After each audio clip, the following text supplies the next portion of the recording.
Hey, Harry, thanks for joining us. Hello, Rich. Pleasure to be here. Thanks for inviting me. Good afternoon, everybody, and welcome to this week's Six Sessions. Today is about spotting a market gap, offering value, and connecting with people where they are. We're going to talk about growth, huge organic growth. We're going to talk about how you go from a standing start to creating a near fanatical following of like minded marketing souls. In today's session, we're talking with someone who's most of you will have heard of. And those of you who haven't will have seen his content. I'm stumbling with my words here. Let me do that bit again. In today's session, we're talking with someone who most of you will have heard of, and those that haven't will have seen his content. You'll know him as the genius behind marketingexamples.com, his amazing newsletter, and his new project, Copywriting Examples. We're going to talk about moving from an idea to execution to packing in the day job. The six sessions have given me the opportunity to chat with some amazing people in this growth space, and I've mentally prepared myself for this being one of my favorite talks. No pressure, Harry. Uh, these chats are designed to be short and sweet and hopefully full of insight, and it's definitely unfiltered, which is the fun bit. So, Harry, try not to say anything potentially career ending for either of us, if you don't mind. Joining us from Pompey, I'm assuming you're in Pompey. I'm in Um, London. I'm in you're London in now. London now. Oh, you've got to update your like real time updating your LinkedIn profile. Joining us from London, it's my pleasure to introduce you to Harry Dry, founder of marketingexamples.com. Harry, welcome.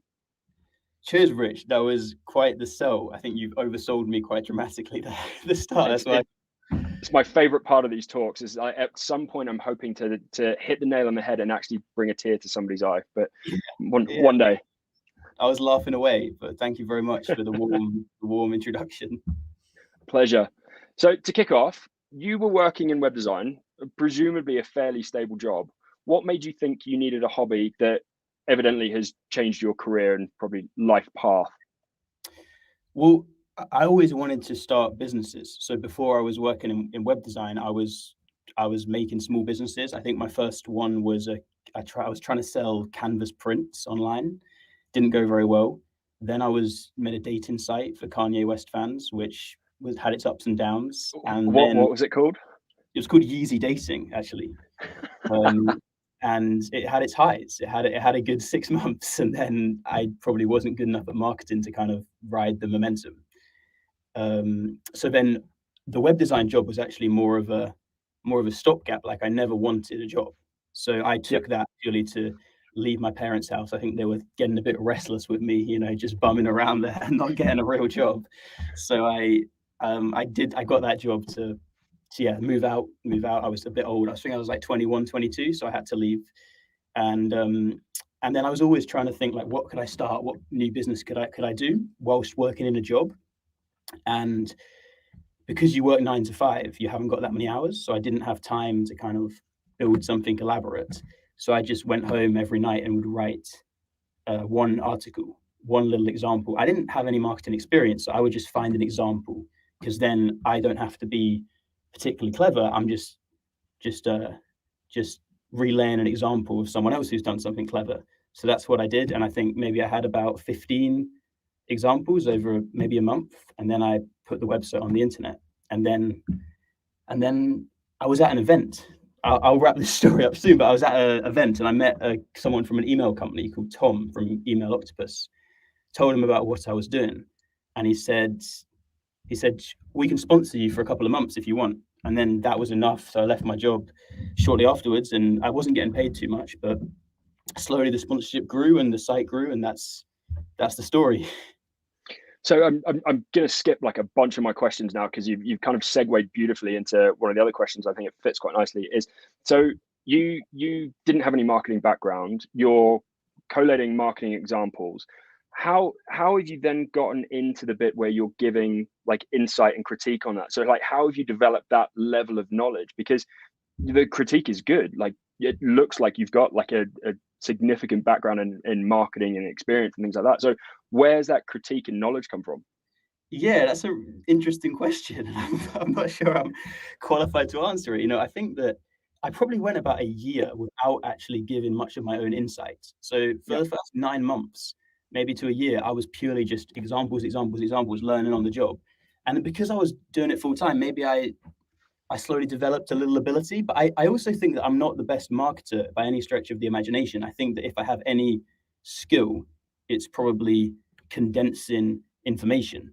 I like to say that I've made a career out of removing sentences from blog posts. So I feel like blog posts are so huge with just so much rubbish in them. And if you can just take the essence of it, like one line or two lines, to explain a topic which people are writing for 5 minutes about, or those YouTube videos where someone waffles for 5 minutes, cut all that out just to like the one point, and that's probably why I've had any success that I might have had. So, how was 2021 for you? Oh, not a good year. Not a good year at all.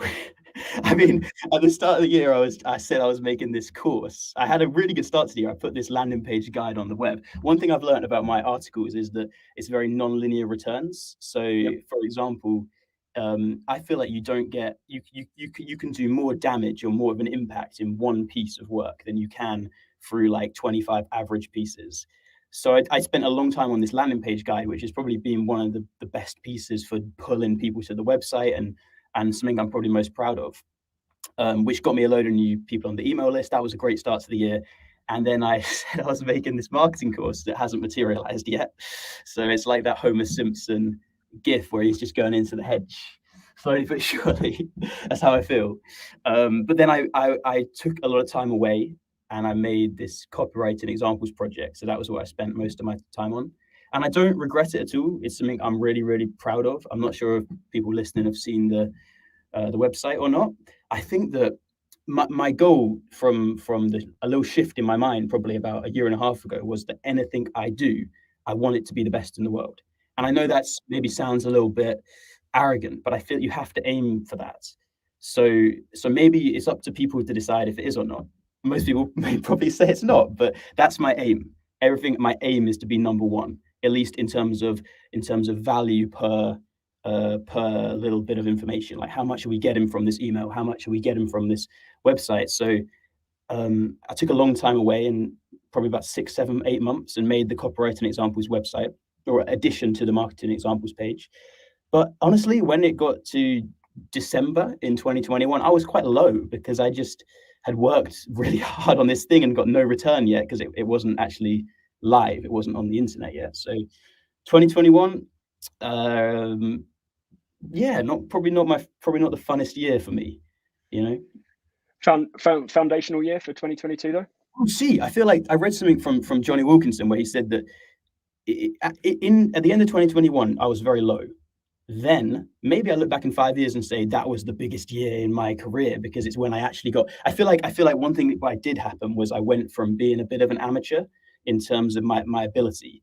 I spent 8 months reading websites and like analyzing headlines, and I think that I got really good in that time, in that 8-month period. So I think I upskilled a lot, but probably didn't grow the business in inverted commas as much as maybe I would have if I just kept publishing. But I also think that, like, you have to take a bit of a break to come back refreshed and renewed. And I think that I feel like, not that I ever felt like a fraud, but I genuinely feel like I'm a professional now. Whereas if you took me a year ago, I didn't feel like I was a professional. I thought I was just this, I don't know. Someday it'll end. But yeah, Sunday league marketer. That's yeah. Well, I mean, to be fair, you're incredibly humble for somebody who, without blowing smoke up your ass, there are a lot of marketers out there who the advice and kind of like the insight that you pass across to them has enabled them to kind of up their skill sets. So you're not doing everything badly. Thank you very much. It's very nice of you. So for those who don't know marketingexamples.com, what is it? Like, give me like the kind of the snapshot. What is marketingexamples.com? And then off the back of that, what is the copywriting examples piece, and how are they different?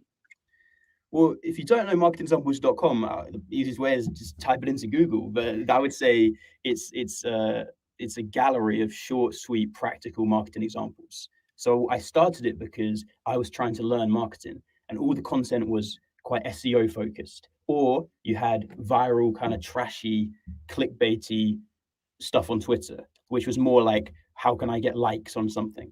So I kind of wanted to find a little sweet spot where this isn't for Google. The search traffic is not. I'm not writing stuff to rank on Google, and I'm also not trying to go viral. It's more like you go onto the website, it's got, I think it's about 95 real world, short, sweet, practical examples. I feel like at least how I learn is through examples, because you can't bullshit an example. You know, you can like talk about strategy and you got to do this and that and you got to raise money and you got to, it's just all day long. But if you actually see a real company doing it with numbers, I like to use numbers a lot to back up everything. Like they did this and the podcast downloads increased by 200% or whatever it is. Concrete examples. It's concrete. It's not abstract. That's the website. And copyright examples is a similar thing. It's just, I think it's about 330, and it's the world's best copy in one place. And the little spin, I suppose, is if you hover on each example, you get a little breakdown about why it works. I've got the website up. Let me just give you an example. So James Clear's newsletter, the 321 newsletter, the most wisdom per word of any newsletter on the web. Every Thursday, the latest issue is sent to 1 million people. Each message includes 3 short ideas from me, 2 quotes from others, and 1 question to ponder. And I think that's really good. I think it's like a really good newsletter format. And my analysis, what did I write? Oh, I wrote newsletter copy checklist. Give it a name, 321 newsletter. Whet my appetite, the most wisdom. Tell me when, Thursday, tell me what. So name, a little sweetener, whet your appetite, and then when, Thursday, what, 3 ideas, 2 quotes, and 1 question. So I try and like give a little breakdown of why it works. So so with the marketingexamples.com site, originally you kind of spotted a gap in the market, and it was built off your own kind of thirst for knowledge, and then you kind of started to share that piece. How did you decide that there was a gap in the market for the copywriting side? Or was it another passion project? You were like, fuck it, let's make it, see what works. It's a good. I don't think I think I very much stumble into things. Like I started that site because I wanted, actually, I said I don't write stuff for Google, but this one I did. I wanted to rank #1 for copywriting examples. And then it slowly morphed into this huge project. Originally, it was going to be an article, and I just got so into it. I enjoyed it so much that instead of I was going to list like 17 good copywriting examples, and I found it so interesting that it just went on and on and on. And yeah, it really was passionate. It was what I wanted to build. I didn't really consider, there was no marketing or business stuff which went into it. It wasn't really like, this is going to make me loads of money. It purely was, I think the website's brilliant. That's my opinion. Now, feel free to disagree, but that's my opinion. And I just saw, I kept working on it for, originally it was 1 month, and it was 2 months, 3 months, 4 months, 5 months. And I like making, I would say like, I'm passionate about creating art. And I think that that's my, in my own head, I'm not saying that people should think it's art at all. I'm just saying that in my head, I get inspired by Kanye West, by cinema people, whatever they're called, directors. That's the one. Producers. So that's I went with thespians there for some reason, which is not quite the same.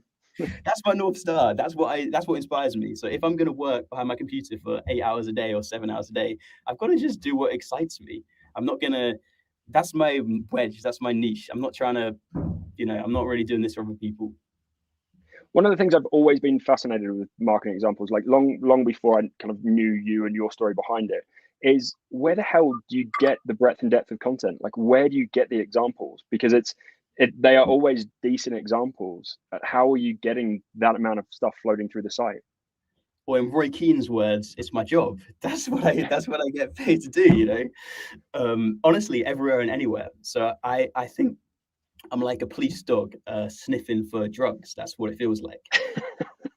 So Reddit, a lot of them through Reddit, a lot of them through, originally it was harder, but now people are aware of the site. So I get quite a few emails where people just point me in the right direction. Let me give you some examples of where I've got them from. So people warm to people, not brands. This is one about Ben Foster's YouTube following, which I did recently, how it's taken Watford 10 years to get 170,000 YouTube subscribers. It took Watford goalkeeper Ben Foster 1 year to get 1 million. And there's a little graph, and the point is people warm to people, not brands. So this one was literally emailed to me. All I did was just thank the guy, John Baxter, underneath the post. That was like taking candy from a baby. Perfect. I really like that example. Let me find another one. I love that as well, because it calls into question Ferguson's quote about nobody's ever bigger than the club, where actually, yes, Foster is now bigger than the club. Yeah, I love a bit of football. Hopefully we're pissed off those American listeners right now. That's the name of the game. Watch the real sport. Let me find another one. So Molly May, Instagram, 8,000 pounds Instagram giveaway, which got her 1 million followers. This one I spotted myself. I was just on Instagram and I saw this Molly May, this sort of Love Island star in England, grew her Instagram following by 1 million people with a giveaway on Instagram. And I just thought, wow, this giveaway is doing insanely well. What's the story here? So I think maybe I follow her. I don't think I do. So I don't know how I found that, but There's no judgment here. It's fine. Yeah, probably not someone you want to follow. So yeah, honestly, anywhere and everywhere. Often just lots of Googling. I mean, I'll give you another example. I was in a restaurant once, and we're in a Michelin star restaurant actually for my dad's 60th birthday. And the waiter started telling us about how the Michelin guide was invented by the tire company Michelin. Yep. To promote, to encourage car ownership. They published the Michelin guide back in 1900 to give people a reason to drive, the ultimate guide for new motorists. And I thought that's such a clever idea of content marketing.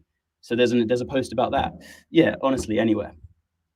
Was a decision to create a newsletter immediate? Did you go into this project going, I'm going to create a newsletter and build up a base that I can then communicate with? Or was that a progression from something else?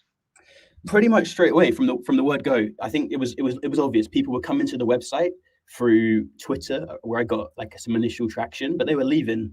So probably from day 3, I had this, or maybe even from day 1, I had this newsletter purely just to capture, sounds a bit markety, but capture people who were going to obviously leave. And you offer them, I think it was a case study every day at the start, which was far too many, which turned into one every week, one every 2 weeks. And now there's a Monday newsletter. I feel like if you're going to take away anything from this chat, purely practically speaking, if you've got a blog or a content website, you do want a newsletter. It really is like marketing 101, that to try and take 5% of your traffic and pull them back every week with some fresh content. So we'll touch on. So I've got a couple of questions on building that side of things as well, because I think you might know 1 or 2 things in that space. But thinking about your subscriber list, was it so on the site it says it's about 85,000 people now? I presume it's probably gone up since you've last updated that. But so there's a fair old chunk of marketers across the globe who are following it. Would you say it's an audience or a community? Oh, an audience. I think when people talk about having a community, they're just so pretentious. It's obviously not a community. There's not a church you go to. We don't all come on Sundays and pray. You get the email and people reply, which is really lovely, and I don't take that for granted at all. And I always try and, if I get time, reply, and when people interact and stuff, I think that's important. But no, I think let's be realistic here. It's an audience. I'm not a community is a group. There's no real group, I think. And I think that anyone talking about community is probably a buzzword. They're just throwing it around to be trendy. Would you ever consider breaking it out into having a forum or a Slack group, or a more engaging community? You talked about the marketing, the training project that's not quite complete yet. Would you ever consider kind of moving towards that more bi-directional community type feel rather than the broadcasting audience type space? Yeah, possibly. I think there's got to be a reason for me to do it. I think that I think there's enough podcasts, there's enough communities, there's enough people writing shit on Twitter. Sorry for my language. There's enough of this stuff. So unless there's a reason, I'm not going to do it. If I can come up with a genuine reason why I think I can do something better than what's already there, or something for a group of people, maybe, yes. But unless that, no. What was it that attracted you to the growth space to start with? I know how you you merge from doing the web piece to doing marketing examples, but what was it that interested you in growth to begin with? So when I did the Kanye dating sites, I was coding it and I was marketing it. So I was trying to do both things at the same time. And I found marketing much more enjoyable than the coding. So I kind of I didn't have any experience, but I put up a load of billboards trying to get Kanye West's attention. It was quite a thrill. I sort of had "Phone Me Kanye West" written on the billboard and trying to get him to. Physical out of home. Yeah, it was in Times Square actually, and one in London, and a few in. There was one in Wyoming where he had his office for Yeezy, and it got quite a lot of media coverage. And I thought I like the idea that somebody. I think marketing has a huge amount of leverage. Pardon the cliche, like the word leverage, but in terms of you can come up with one idea that really makes a huge difference. Whereas if you're coding, you're more like as good as you are, you can't come up with shot on iPhone, the Apple campaign, or you can't. There's one of my favorite examples. There's this restaurant in the UK called Bob Rickard, and they sell more champagne than any other UK restaurant, all because they have this little button that says "press for champagne," and it must make them a hell of a lot of money. Just one little button, and it's just someone's brilliant idea. Because if you're in a restaurant, there's a champagne button, you're going to press it. So I love the creativity of marketing and how like just by positioning a company differently in a 1 minute or in a 1 hour call, you can actually change their trajectory. Whereas in coding, 1 hour essentially you're just kind of hammering away and you're doing good stuff, but you can't make such a big difference. So yeah, that's probably why. You've reviewed an awful lot of marketing wares now. What's been your favorite? Like, if you could pick one that you've gone, that's the best piece of marketing I've ever seen. Oof. Yeah, I'm not sure I could answer this question. You slammed me. You body slammed me with that. The best marketing I've ever seen. Let me have a think. I would say, okay, look, the answers. I'm going to give you.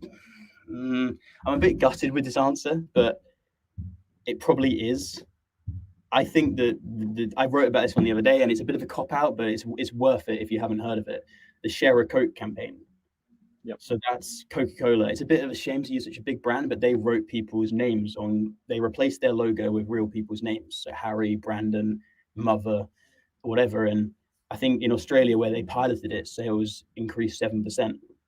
And I love it because it's beautifully simple. Like, how can you encourage someone to buy a Coke for a coworker? Put their name on it. And I think that a lot of times we maybe try and complicate things, but the best marketing is obvious in hindsight, and it really is obvious. You know, you put names on Coke bottles and sales increase 7%, which is probably hundreds of millions for Coca-Cola, just with a couple of people in a meeting. Hard to beat that, I think. Of all the tips, tactics, and insight you've shared, what's the one go-to when you think about? So if you're thinking about marketing now, what is the one tactic or strategy or kind of process or whatever you want to call it that you would go to? So you're starting a new project, something new, or you're working with a new consultancy or whatever. Where would you start? What would be your go-to? I think it's a very contextual question, isn't it? Because there's obviously no one approach. If anyone says there's one approach, they're lying. You know, if you've got a sexy consumer company, you would use different channels to. If you've got a B2B company, which is more into informing your customer, I'd probably start with.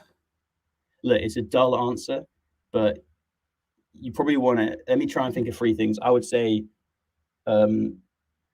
start by talking to the customers and sort of seeing if they actually like the product or not.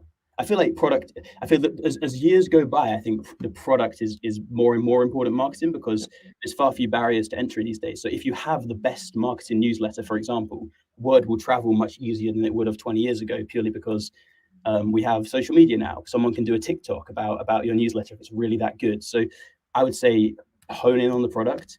Secondly, where are you getting your existing traffic from? It's very simple. Look on analytics, and are they coming from social media, SEO, organic, word of mouth, and then maybe look to double down on that channel, perhaps. But also, there could be stuff you're neglecting. Thirdly, I've set myself up for a fool with the old power of three, haven't I?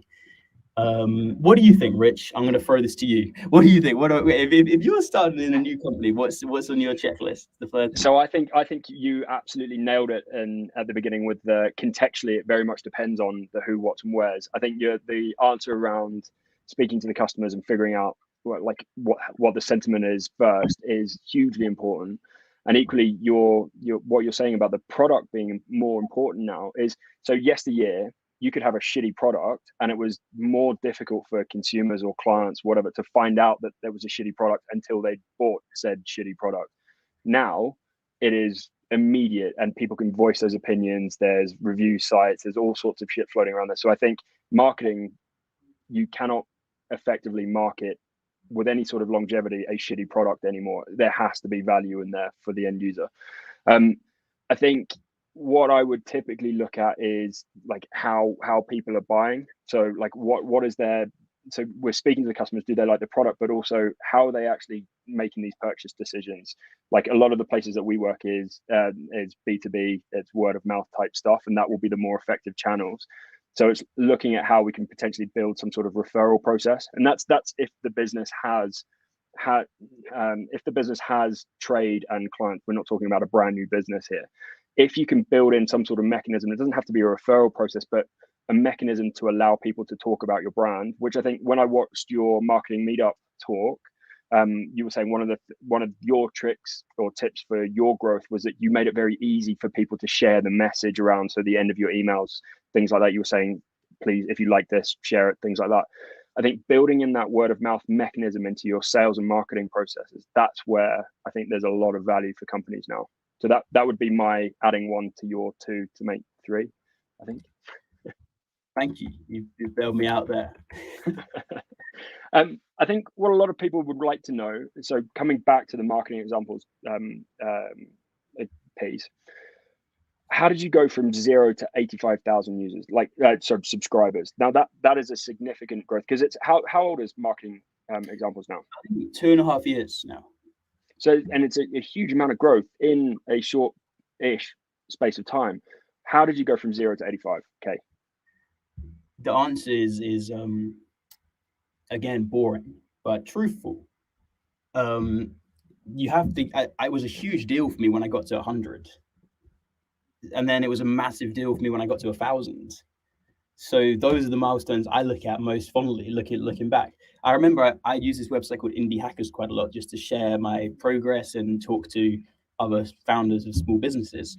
And I looked at my post the other day because I thought you might ask this, and I did like a celebratory post about getting to 100 email subscribers. And I think what I said about that was, I wrote about Nomad List, which is this website run by somebody called Peter Levels, who's got quite a big Twitter following.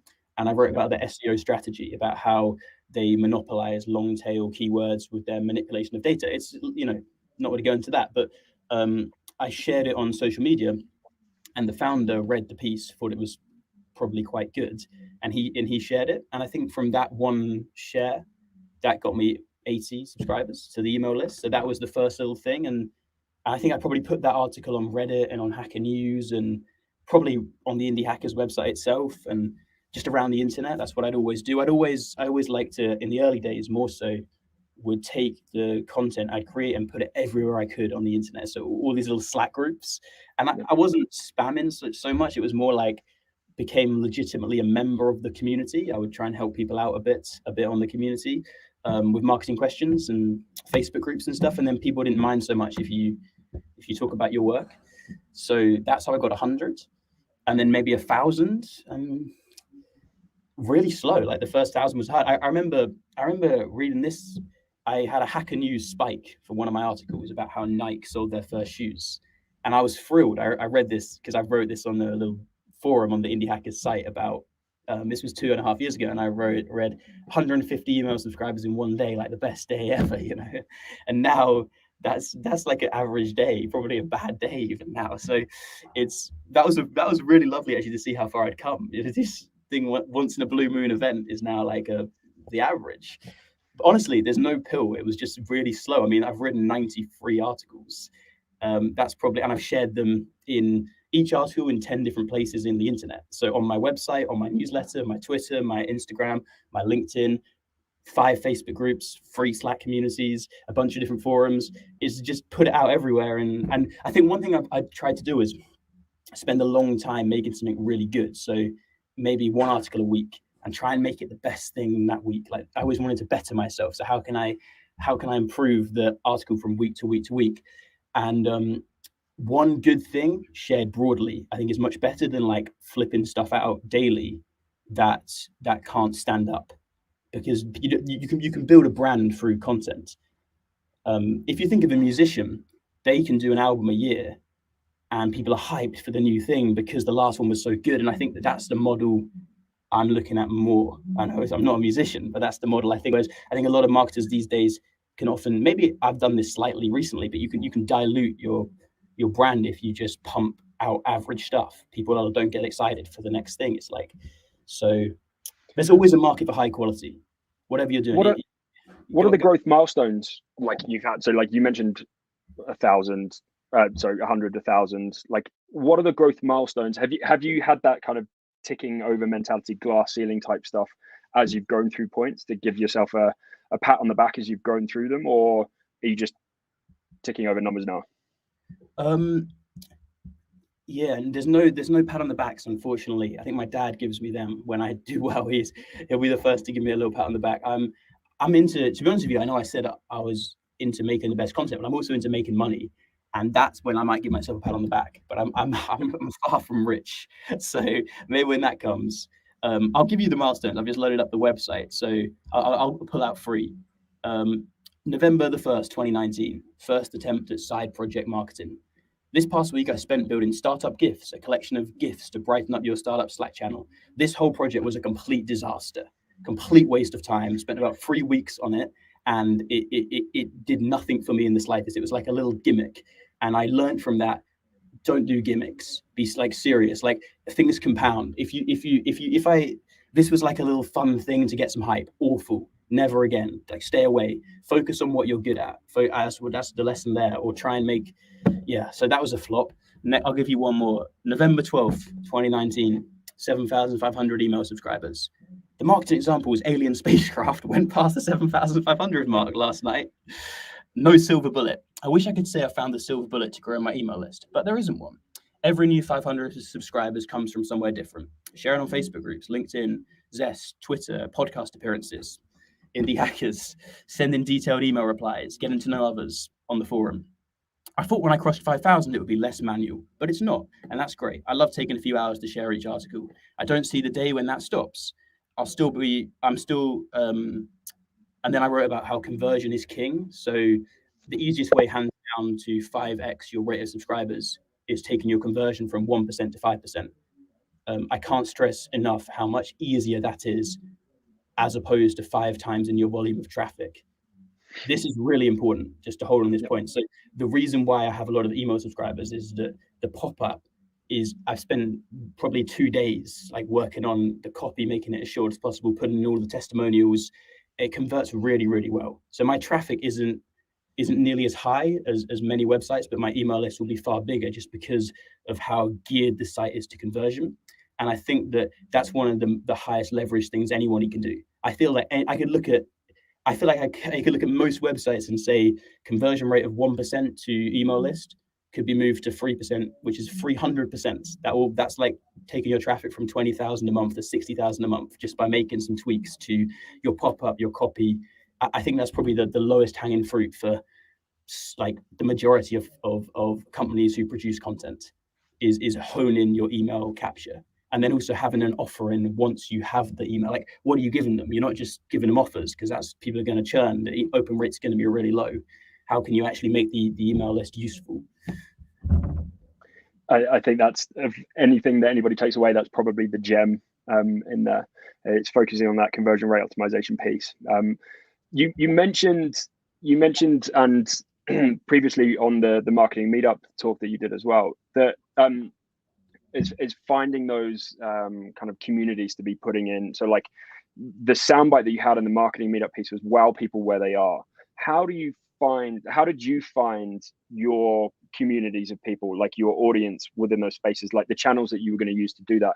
And is it still that kind of manual process now, that where you are now? Are you still putting in the same amount of effort into growing after each piece of content?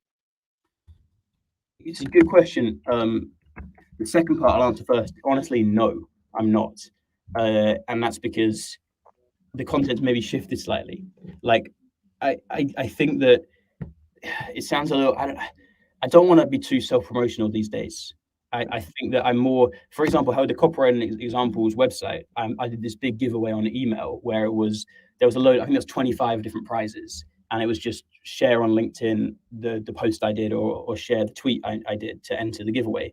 And I think once you get, like, in inverted commas, a large or fairly large following somewhere, you can use that more effectively than just spamming Facebook groups. Spamming is the wrong word, but so I think things shift as you change. Like when I started out, platform like Reddit was the gold mine, because Reddit's a level playing field. There's no follower count on Reddit, so you can go on the entrepreneur forum, and with 0 posts in your history, you can get 200 upvotes and 50 email subscribers from this.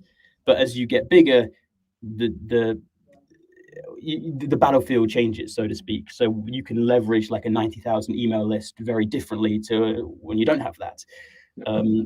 How do I find the people? Very manual. So just join this woman called Valerie, actually, who helped me out a lot. So I always saw her post her blogs for this startup in loads of different marketing communities, and I just messaged her saying what's the best ones to join and stuff like that. So she gave me a top 10 list, which I used to do back in the day, but less Nice. so nowadays. So Sarah has asked a question on LinkedIn. How do you find a balance when resharing your content in groups and it being seen as a shameless plug versus valuable content? What I like to do is I often leave my any kind of promotion off the thing. So I use lots of visual tips.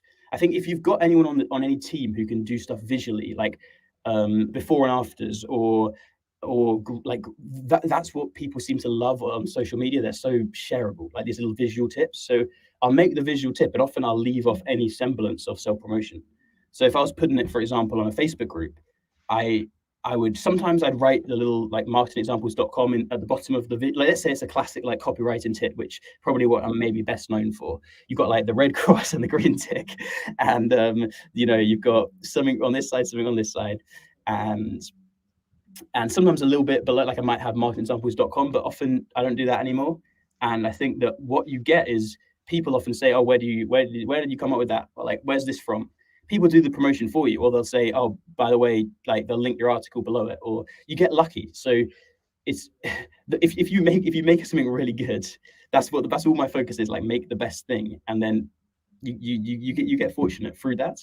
Also, just by being friendly, like a specific tip would be message the moderator, say, of the group. Say, hey, my company or me has written this piece. I think it might really help the members of the community. How could I share it?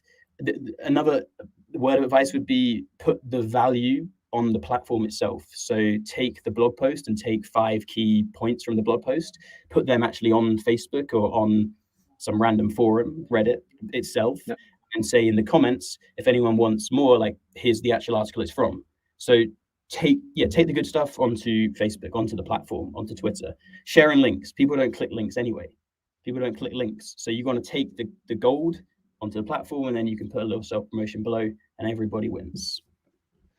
You segued beautifully there, saying being nice. We're both friends with the internet's Mr. Lovely, Joe Glover.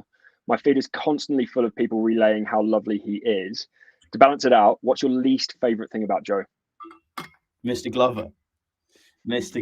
Hey, we're doing a little meditation challenge at the moment, actually. He messaged me, he's trying to get me into meditation. We're doing 10 minutes a day, only 2 days in, so we're not Zen monks yet.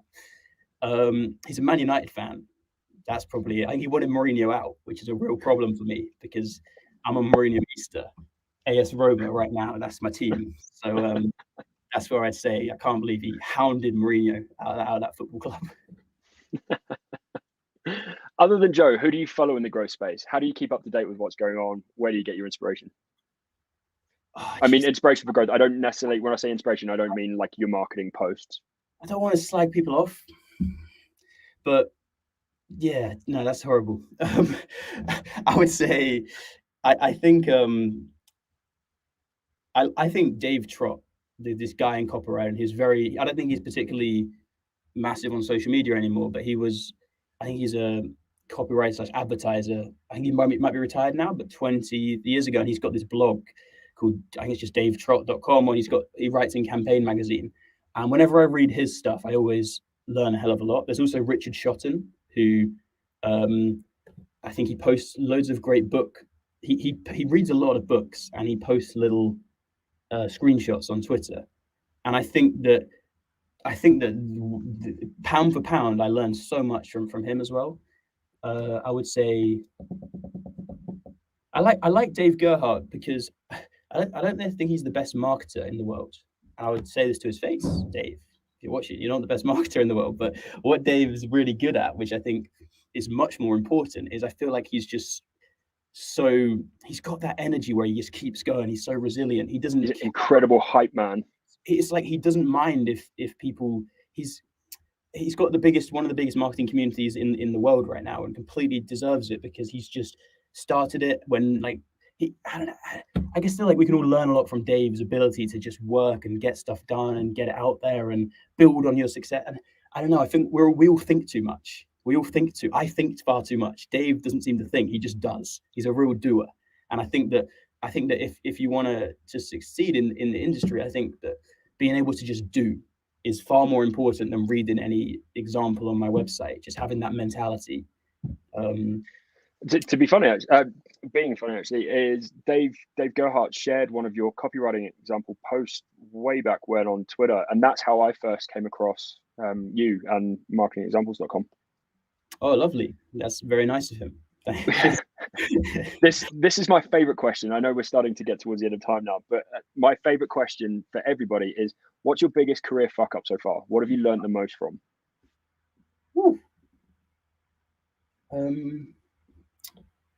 Yeah, it's a very good question. There's been many. I'm just trying to think specifically. I mean, the honest answer is a little sad. Like I said, there was I don't know if this is it. Biggest career fuck up.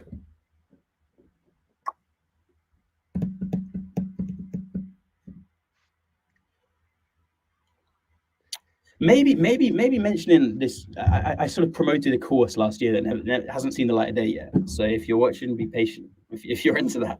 But I think that it wasn't. It was just a bit embarrassing, and I haven't really explained myself yet. I don't know. I haven't got shame, but I think that I said something was coming in August 2021, and it just hasn't come. And I don't want to be that person. I want to be the person who finishes like what I say I'm going to do. And the honest reason I didn't do it is because I was struggling to make it to the level that I wanted to do that. So I got slightly distracted, and there's no lesson here at all. It's more like I feel that was probably the biggest mistake I've made, I think. Well, I think you can take some recourse in that with 2020, 2021 was a wild roller coaster for everybody. So let's just assume it is coming soon, and it'll be even better than it was going to be when it was launched if it were to be launched in the past. I got a question from Charlie Joseph on LinkedIn. When writing a founder's note, should this be at the top or bottom? Oh, bloody Charlie Joseph. I knew you'd catch me. I really like Charlie. He's asked the question twice. He sent me this little telegram today as well. Come on, Charlie, read there's a ladder. So there's at the bottom of your page. Why would you put so the founder's note for anyone is sort of I would say it's your story. It's your company's story. Like why do you exist? Why have you built this product? And that's not as important. It's important, but it's not as important as what the hell the product does. So let's say Hey did this, like the email software company. Jason Fried wrote a really nice letter explaining why they built Hey. I think it's really brilliant. I think that's what you get hooked by. Like what you can't just say we're making an email software provider. We're making a new inbox. There has to be a reason, because for me, Gmail was all right. So then they pick a fight with Gmail. They explain why the old way of inboxes is outdated. All of that, really good. But you can't start with. I feel like you've got to put it at the bottom of the page, Charlie, because people need to know what the hell your product is. You can't just lead with this.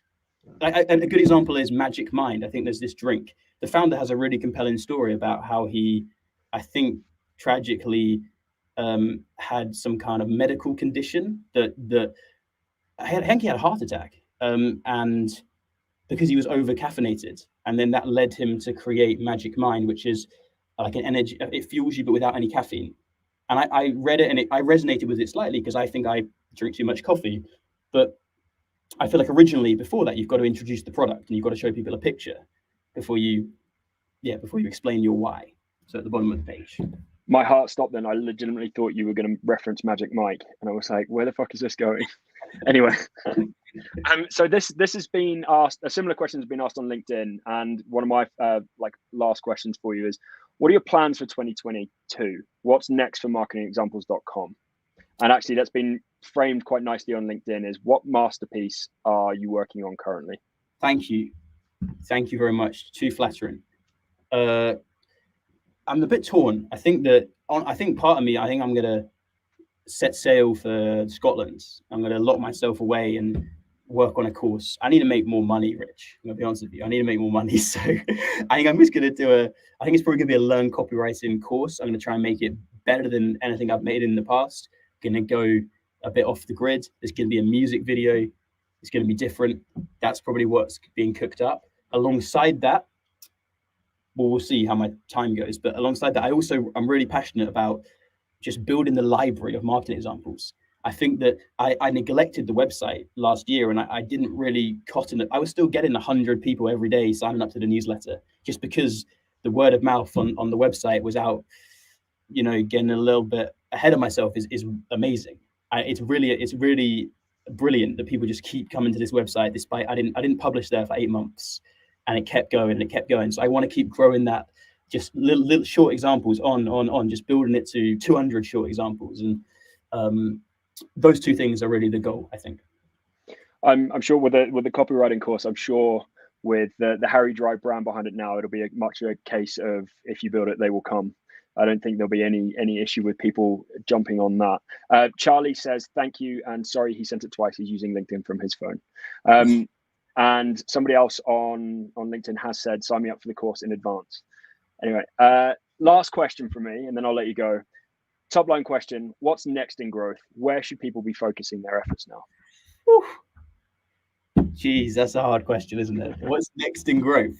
Let me read you I got someone sent me a similar question. I'm going to fish out what I wrote to them because it's probably better than what I'll say on the spot. I wrote, I'll be one sec. I quite like my answer. That's why I'm going to pull it up. And to be fair, we've been talking about reusing content in different channels, so this is perfect. It is perfect. Chantel, she is the lady I wrote this to. So here we are. Apologies, ladies and gentlemen. Stand by. We've been talking a lot. I'm still scrolling up. So for context, who is Chantel? Chantel Marcel. I met her online. She's I think she puts out she makes marketing content and she's really lovely. She always helps me and I'm a big fan of hers. Chantel Marcel, CC Commerce Rights, I think. If you wanna check out her work. We'll check it out. What I wrote, I've got no idea what the trends are. And to be honest, I don't care. Trends are fashion. It's the idea that spreads. To quote David Abbott, crap that arrives at the speed of light is still crap when it gets there. So I don't think you want to think too much about what's next, what's hot, what's not. I think that Dave Trott used an example where the ice cream song, that old ice cream song when an ice cream truck pulls up. Yeah. I'm not sure. That was written by Henry VIII all those years ago. And there's been enough things that have come and gone since then, but it's just a really magical song that captivates people. And for some reason, it's been transmitted. And if you make something brilliant, it's going to focus on that, focus on making something great, and it will stand the test of time. Like Twitter's, LinkedIn, you're hot one day, you're not the next, Like it's the life of a film star. So focus on brilliant content. That's what I would say. Perfect.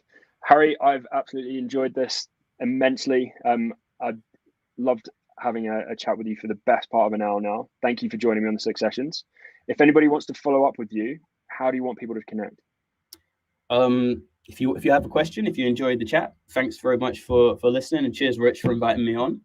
My email is harry@marketingexamples.com, and I will do my best to reply if you email me today. Otherwise, it may get buried. But yeah, thanks so much for listening, anybody who tuned in. Appreciate it. And actually, I've got one more question because I always forget to ask this, and I've heard it's a good thing to do. Who do you think I should speak to next? I think maybe speak to Chantel. Chantel, I think, let me think.